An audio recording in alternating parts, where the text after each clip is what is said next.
भगवान शंकर बालकृष्ण प्रभु से प्रार्थना करते हैं। माँ यशोदा बालकृष्ण को गोद में लेकर के खड़ी है, लेकिन आंचल से ढके हैं। दर्शन कैसे हो? जैसे प्रार्थना की भगवान शंकर, बड़ी सुंदर प्रार्थना है। ऐसी प्रार्थना हमको आपको भी करनी चाहिए कि नहीं करनी चाहिए? भगवान के मंदिर में गए, बोले पर्दा लगा है, चलो मंदिर बंद, लौट चले आ रहे। क्यों लौट के आ रहे हैं? जब मंदिर गए तो बैठो, करो प्रार्थना, पुकारो उस प्रभु को। जब पुकारोगे तो पर्दा तो अपने आप खुल जाएगा। क्या हो गिरीश बाबू, सही है कि नहीं?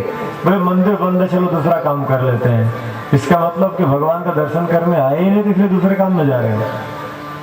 भगवान के दर्शन के लिए आए हो, तो जब तक भगवान का दर्शन न होता तो वहां से हिलते ही नहीं। प्रार्थना करो भगवान से, भगवान ऐसा नहीं कि दर्शन न देंगे। जैसे प्रभु शंकर प्रार्थना की, भगवान बालकृष्ण में मुस्कुराए। माँ यशोदा जैसे आंचल हटाती है, कृष्ण का रोना बंद हो गया। दोनों एक दूसरे को देखकर हंसने लगे। भैया ने सोचा, अरे ये बाबा तो बहुत जानकार है। अच्छा, माताओं को पता चल जाए कि बाबा जानता है तो कहेंगे महाराज मेरे बेटे का हाथ जरूर देते। बड़ी भोली भाली होती माताएं। 3 प्रश्न होते हैं। पहला प्रश्न होता है, ये बताओ मेरा बालक पढ़ाई करेगा कि नहीं करेगा? और दूसरा प्रश्न कौन सा होता है, बहू कैसे मिलेगी? बहू की बड़ी चिंता रहती है। भले फिर बहू आने के बाद कह दे, सुनो मिस्टर, इस घर में या तो बुढ़िया रहेगी या मैं रहूंगी। फिर बुढ़िया लेके लठ बिचारी भागे, यहाँ आप मैं कहा जाऊं, हे राम। पर पहले बड़ी चिंता रहती। कई माताएं व्रत लेती हैं, जब तक बहू नहीं आ जाती तब तक मैं अमुक वस्तु नहीं खाऊंगी, वो जब बहू आएगी वो परोसेगी तभी मैं खाऊंगी। कई माताएं संकल्प लेती हैं, यहाँ भी लेती होंगी। वो संकल्प लेती है, कोई कहता मैं ये फल छोड़ रही हूँ, कोई ये सब्जी। हाँ, आप भी कुछ छोड़ी थी क्या? चलो अच्छी है। नींबू छोड़ी थी, चलो अच्छा है कि जब बहू आके नींबू देगी तभी नींबू खाएंगे। अब फिर बहू नींबू दे चाहे डंडा दे, अलग बात है, पर पहले संकल्प तो होता ही है। तो हर किसी की बात नहीं, तो हंसी की बात मैं कह रहा हूं आपको। तो माताओं का दूसरा प्रश्न होता है, बहू कैसे मिलेगी? और तीसरा प्रश्न होता है, मेरे बालक पर किसी प्रकार का कोई संकट तो नहीं है? तो जहां संकट की बात आई, फिर वहीं देखो, सबकी बात मैं नहीं करता। हमारे जो विद्वान लोग हैं मैं उनकी बात नहीं कर रहा हूँ, लेकिन जो हस्तरेखा के मार्ग को कलंकित कर रहे हैं, बदनाम कर रहे हैं, मैं उनकी बात करता हूँ। जहां ये प्रसंग आया वही चौड़े हो जाते हैं। आपके बालक के ऊपर मार केस योग है और ये जप नहीं कराओगे तो आपका बालक समाप्त हो जाएगा। यदि बालक को जाना ही होगा 20 साल के अंदर, तो क्या तुम्हारे जप से बच जाएगा? हाँ, कोई भी संकट आने वाला है तो जप से संकट की निवृत्ति हो जाती है। लेकिन किसी की आयु 20 वर्ष ही है तो जप करने से 100 वर्ष नहीं होगी। यदि जप करने से 100 वर्ष आयु हो जाती तो हर कोई जप करा के 100 वर्ष जी ले। यह कदाचित है भी, तो इस रूप में नहीं कहना चाहिए। कहने का तरीका अलग होता है, उसको भी ढंग से बोलो। आपके बालक के ऊपर संकट कोई खास नहीं है, लेकिन अमुक देवता की पूजा कर लोगे तो अच्छा रहेगा, श्रेयस करोगे। कहने का तरीका अलग होता है। अब मान लीजिए किसी माँ से कोई कह दे कि आपके बालक के ऊपर बहुत बड़ा संकट आने वाला, 10 साल के बाद आपका बालक बचेगा नहीं, तो 10 साल की जिंदगी माँ की बेकार और 10 महीने में सोच सोच के मर जाएगी। मतलब क्या है? संकट में बोलो अमुक देवता की आराधना करनी चाहिए, उसकी आराधना करेंगे तो ठीक रहेगा, पूजन पाठ से कल्याण होगा। भगवान शंकर कहते हैं, प्रभु मैं तो अभी दूर से दर्शन किया हूं, आपका स्पर्श चाहता हूं। कन्हैया जी ने कहा, देखो आज जो चीजें ले लो, आज की बात मत रोना। प्रभु अपनी माया डाल दी यशोदा के अंदर। जब माया डाले तो यशोदा कहती है, बाबा ये बताओ आप हस्तरेखा देखना जानते हो? बोले हाँ भैया, मैं 3 जन्म का हाल बताता हूँ। 3 जन्म का? बोले हाँ, भूत भविष्य वर्तमान सब। अच्छा तो ये बताओ मेरा बालक पढ़ाई करेगा कि नहीं? भगवान शंकर बालकृष्ण प्रभु के हाथ का स्पर्श पाते गदगद हो गए। प्रभु एक लालसा हो रहा है, आपके चरण कमल का स्पर्श चाहिए। क्यों? पता नहीं कितने जन्मों से आपके चरणों का जो जल गंगा जल है मैं उसको धारण किया है। गंगा जी कहाँ है? शंकर के जटा में। ये क्या है? भगवान का चरणामृत है। एक बार आपका चरण कमल चाहता हूं, ठीक है, आपकी इच्छा की पूर्ति होगी। बाबा ये बताओ, मेरा बालक पढ़ाई करेगा कि नहीं? अरे भैया, आपके लाला जी इतनी पढ़ाई करेंगे कि संसार में आज तक कोई इतना पढ़ा ही न होगा। अरे इतना पढ़ेगा? बोले हाँ। भगवान से ज्यादा कोई पढ़ा लिखा है क्या? बोलो, आपके गांव क्षेत्र में है कोई भगवान से ज्यादा योग्य? अच्छा, दूसरा प्रश्न कौन सा आ गया? शादी वाला। बाबा ये बताओ, शादी होगी क्यों नहीं? अरे मैया, आपके लाला जी इतनी शादी कराएंगे पहचान नहीं पाएगी मेरी बहू की पड़ोसी की बहू है। क्यों? ये 16,108 शादी कराएंगे। अच्छा चलो कोई बात नहीं। तीसरा प्रश्न, मेरे बालक के ऊपर किसी प्रकार का कोई संकट तो नहीं? जब संकट की बात आई तब भगवान कृष्ण मुस्कुराए, बाबा मेरे चरण कमल का स्पर्श चाहते हो ले लो। भगवान शंकर ने कहा, भैया आपके बालक के ऊपर एक संकट है। भैया कांप गए, 3 दिन आ राक्षस आए। बाबा इसका उपाय क्या है? बोले एक उपाय है भैया, हमारे सिर में एक जड़ी बूटी है, लाला के पैर से छुआ दो, कोई संकट आ ही नहीं सकता।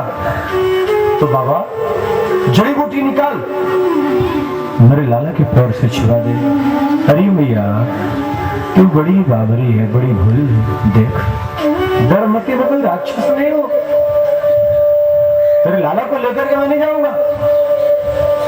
तो लाला के चरण उठाकर मेरे सिर पर रख। अरे जड़ी बूटी यदि मैं यहां से उठा करके नीचे करता हूं उसका महत्व नष्ट हो जाएगा। बाबा कैसी बातें कर रहे हो? आप परमात्मा हो, महात्मा हो। मेरा बालक आपके सिर पर पैर रखेगा, पाप नहीं लगेगा। अरे भैया ये बच्चे तो भगवान का रूप होते हैं, बच्चों को पाप पुण्य नहीं लगता। मैया डरते डरते बाल कृष्ण प्रभु के चरण कमल को रख दी भगवान शंकर के सिर पर। भगवान शंकर दोनों हाथों से पकड़ लिए। बाबा क्या कर रहा है? भैया क्या बताऊं, आपके लाला जी के चरण बड़े सुकोमल हैं, जड़ी बूटी जटाओं के नीचे।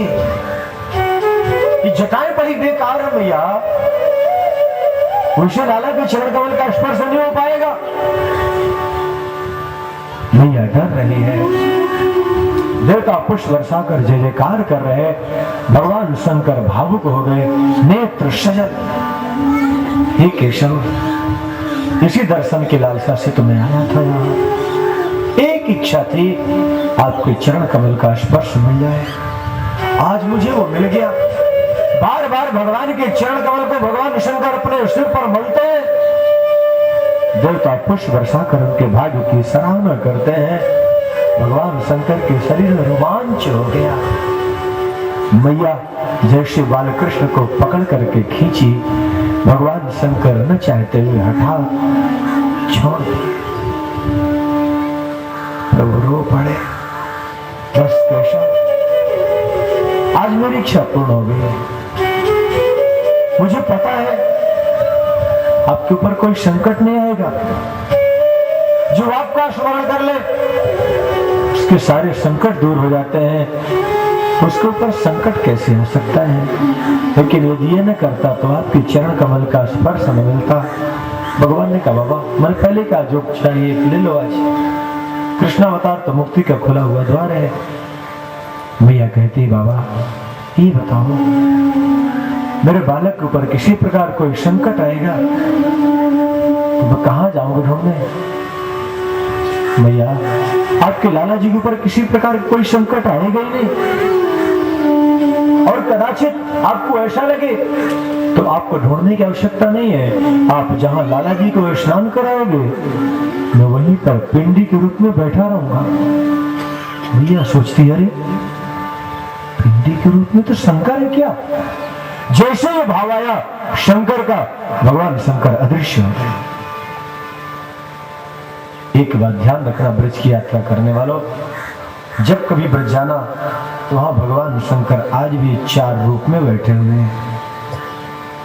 मथुरा में बैठे हैं भूतेश्वर महादेव के रूप में, वृंदावन में बैठे हैं गोपेश्वर महादेव के रूप में, गोवर्धन में बैठे हैं चकलेश्वर महादेव के रूप में, और कामवन में बैठे हैं कामेश्वर महादेव के रूप में। इनका दर्शन जरूर कर लेना। भगवान शंकर बालकृष्ण प्रभु का दर्शन करते वहां से अदृश्य होते हैं। इसके बाद प्रभु अपनी माया डाले वसुदेव जी के अंदर। वसुदेव जी पहुंचे गर्गाचार्य के पास। गुरुदेव, आपके जो शिष्य हैं उनका आज तक नामकरण संस्कार नहीं हुआ, आप कृपा करके पधारे उनका नामकरण करें। गर्गाचार्य तो प्रतीक्षा में थे, हमको आकर के कोई कहे मैं जाऊं। जैसे वसुदेव जी आए गर्गाचार्य जी के पास, प्रणाम किए, गर्गाचार्य चल पड़े गोकुल की ओर। बाबा आनंद देखते हैं कि गुरुदेव आ रहे हैं आज। गर्गाचार्य जी हमारे खुशी के उछल पड़े, आज बगैर बुलाए मेरे गुरुदेव आ गए। जाके चरणों में लोटपोट हो गए। गुरुदेव का स्वागत सत्कार करते हैं। सागर चरण सरोज पखारे, सागर चरण सरोज पखारे,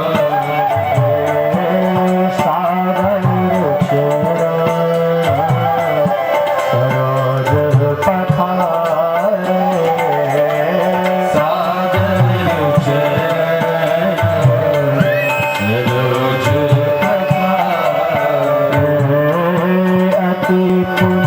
पखारे,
सागर चरणों में लोटपोट हो जाना, साष्टांग दंडवत प्रणाम। अपने गुरु को प्रणाम करना हो तो दंडवत करना चाहिए। गुरुदेव का स्वागत सत्कार हुआ, शरण धोते हैं, उच्चासन पर बैठाए, कंदमूल फल जो भी था ला करके बैठ गए। कृष्ण बलराम को लाकर प्रणाम करवाते हैं। गुरुदेव, आपके बच्चों का, शिष्यों का नामकरण संस्कार नहीं हो पाया। कई बार इच्छा थी लेकिन क्या करूं, चाह करके भी नहीं बुला पाया। राक्षसों का इतना उपद्रव, मैं तो परेशान हो गया। आज आपकी बड़ी कृपा, आप पधारे हैं, इन बच्चों का नामकरण करा। गर्गाचार्य जी ने कहा एक शर्त है। क्या? पूजन पाठ में आप किसी को नहीं बुलाओगे, जिसको बुलाना है पूजन पाठ के बाद बुलाओ। क्यों? पूजन पाठ में किसी को बुलाओ तो फिर पूजन पाठ शांति से नहीं हो सकता। आजकल के लोग वैसे भी रोड में नाचना हो 4 घंटे नाचते रहेंगे, शादी विवाह में देखो। लेकिन जब पूजन का क्रम शुरू होता है, अरे महाराज जल्दी करो, हमारे रिश्तेदार सब चले जाएंगे, तो मंत्र पढ़ते रहोगे क्या? पंडित जी महाराज अपना उल्टा सीधा किए कराए और छुट्टी। परिणाम क्या होता है? उससे जो गृहस्थ है वो खुशहाल नहीं होता, उसमें समस्या ही होती है, परेशान होती है। जिससे हमारे आपके संस्कार ठीक होंगे उसके लिए हमारे आपके पास समय नहीं है। जब तक बैंड वाला ना आएगा, वीडियो वाला नहीं आएगा, बारात निकलने वाली, मुहूर्त रहे चाहे चला जाए। अब आज का मुहूर्त वीडियो बैंड बस 2 ही तो बचे हैं। यार दोस्त हैं, अपना रोड में नाचते रहे 4 घंटा, कोई समस्या नहीं है। गर्गाचार्य जी कहते हैं नामकरण संस्कार में किसी को नहीं बुलाना, जिसको बुलाना है पूजन पाठ के बाद। भगवान कृष्ण और बलराम के नामकरण संस्कार की तैयारी हो रही। पूजन पाठ की कहा गौशाला में, सबसे पवित्र स्थल गौशाला है, जहां पर भगवान का मंदिर, वहीं नामकरण संस्कार होगा। रोहिणी कहती है बहन कि बाबा बहुत ज्ञान की चर्चा कर रहा था, परीक्षण कर ले, कुछ जानता भी खाली भगवत करता है। तो परीक्षण के लिए क्या करते हैं, रोहिणी बलराम को दे दी यशोदा को और कृष्ण को खुद ले लेंगे बोले। यदि बाबा जानकार है तो समझ जाएगा कौन किसका बालक है, और जानकार नहीं होगा तो समझ नहीं पाएगा। गर्गाचार्य जी देखे मुस्कुराए, अरे परीक्षा ले रही हो? तो गर्गाचार्य जी कहते हैं अयम विरोहिणी पुत्र रमयन् सुहृदो गुणे आख्यास्यते रामयते बलाधिक्यात् बलं विदुः। अरे नंदो, ये जो यशोदा की गोद में बालक है, यशोदा नंदन नहीं है। गर्गाचार्य जब नामकरण संस्कार करते हैं, श्रीमन्नारायण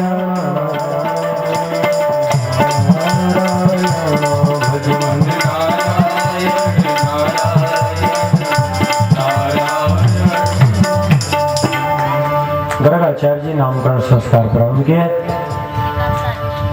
अयम विरोहिणी पुत्र रमयन् सुहृदो गुणे आख्यास्यते रामयते बलाधिक्यात् बलं विदुः।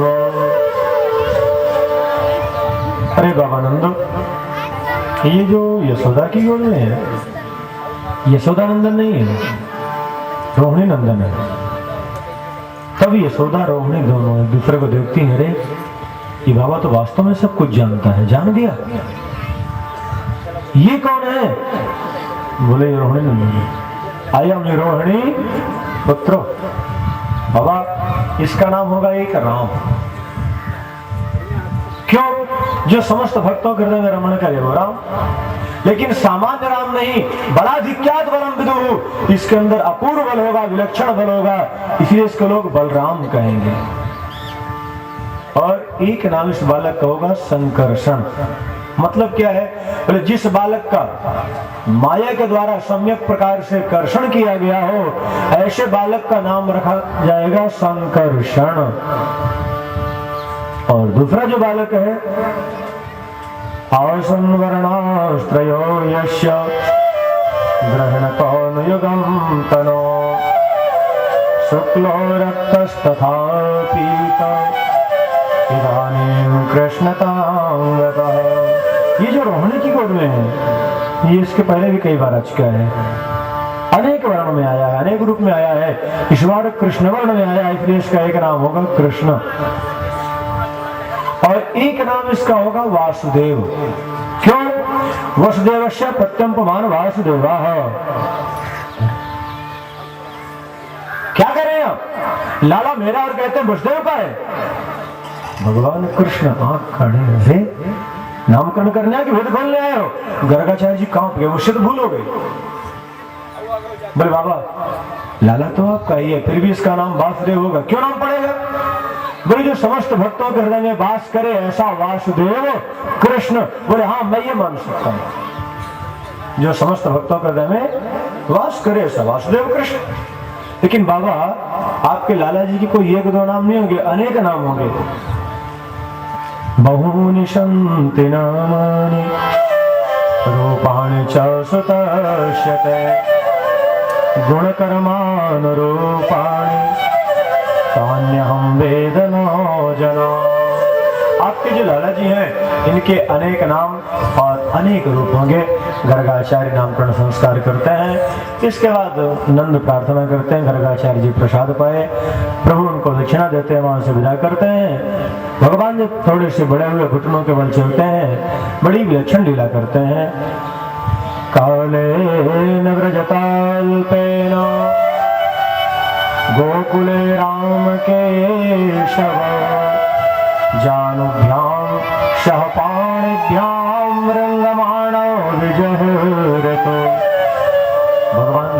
करते हैं, घुटनों के बल चलते हैं, माँ श्रृंगार करते हैं। कई बार प्रभु लीला करते करते जहाँ जलपात्र रखा होता उसके पास जाते हैं और उस पात्र को फैला देते हैं, कीचड़ में लोटपोट हो जाते हैं। माँ यशोदा लेके छड़ी दौड़ती है, अरे तुम शू करो सिकत जन्म से पूतना रे, अरे पूतना के शत्रु, पहले सुअर था क्या मिट्टी में लगता है? भगवान कहते ये सुअर था क्या? बोले हाँ, वाराह के रूप में कौन आया था? यही ना आए थे, वाराह रूप में तो प्रभु आए हमारे। भगवान कृष्ण बलराम बड़ी विलक्षण लीला करते हैं। कई बार जाके आग पकड़ लेते हैं, चौकट में पेट के बल लटक जाते हैं, एक दूसरे का केस पकड़ते, जैसे बच्चे लड़ते हैं बस छोटे छोटे, एक दूसरे का केस पकड़ते हैं। दोनों माताएं दौड़ती हैं, यशोदा और रोहिणी। लेकिन यशोदा उठाती है बलराम को, रोहिणी उठाती है कृष्ण को।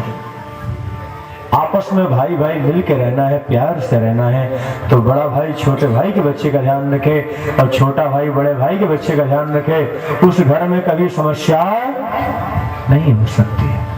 लेकिन आज इतना बड़ा दुर्भाग्य है हमारे इस मानव समाज का, हर घर में रामायण पढ़ी जाती होगी, जितनी मूर्तियां बैठी हैं सब रामायण पढ़ते होंगे, रामचरितमानस की चौपाई सबको याद होगी, लेकिन एक भाई दूसरे भाई को पानी पिलाने को तैयार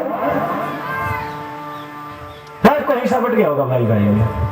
न कोई खास परिवार ऐसे हो जहां भाई भाई मिलके हो, अनित महाराज एक का दक्षिण द्वार है, एक का उत्तर द्वार है, और बैठ के रामायण गा रहे हैं, चरित्र सुन रहे हैं भरत का, कथा सुन रहे हैं भागवत की, और एक भाई दूसरे भाई को पानी के गिलास देने को तैयार नहीं। एक जगह कहीं राम कथा चल रही थी, भरत चरित्र का प्रसंग आया, बोले महाराज भरत चरित्र बहुत अच्छा लगता है, लेकिन आप कल मत कहना। क्यों? बोले मेरे छोटा भाई है ना जो, वो मेरे सामने से रास्ता निकाल रहा था मेरी जमीन से, तो उसको रोकने के लिए कोर्ट से स्टे ले रखा, उसकी पेशी है। छोटे भाई के लिए 2 फुट जमीन छोड़ने को तैयार नहीं है। और चरित्र कौन सा अच्छा लगता है? भरत का। ऐसे भरत चरित्र का रसपान करने वालों न कभी कल्याण हुआ है, ना हो रहा है, ना होगा। इस संसार में सबसे बड़ा शत्रु होता है भाई, और सबसे बड़ा मित्र होता है भाई।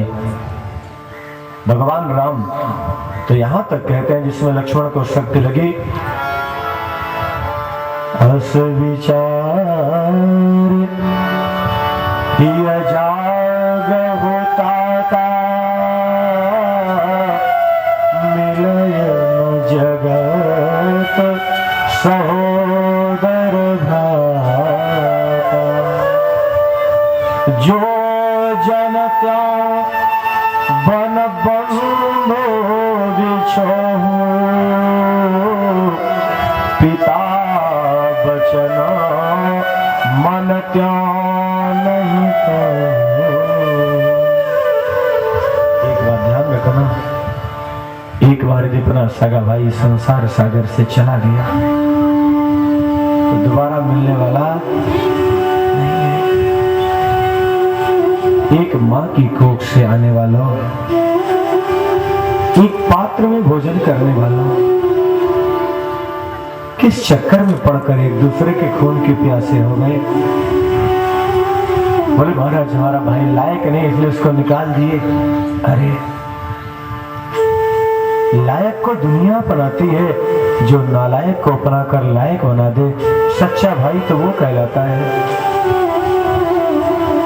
आज घर घर में देखो कला है, अपना भाई कुछ भी कह दो लोग मानने को तैयार नहीं है, लेकिन साले साहब कुछ कह दे तो उनकी बात चलने वाली नहीं है। एक बात ध्यान रखना भक्तों, जिस घर में सलाहकार साले साहब होते हैं उसका परिणाम क्या होता है वो फिर आप महाभारत का प्रसंग देख लेना। धृतराष्ट्र के यहाँ सलाहकार कौन थे?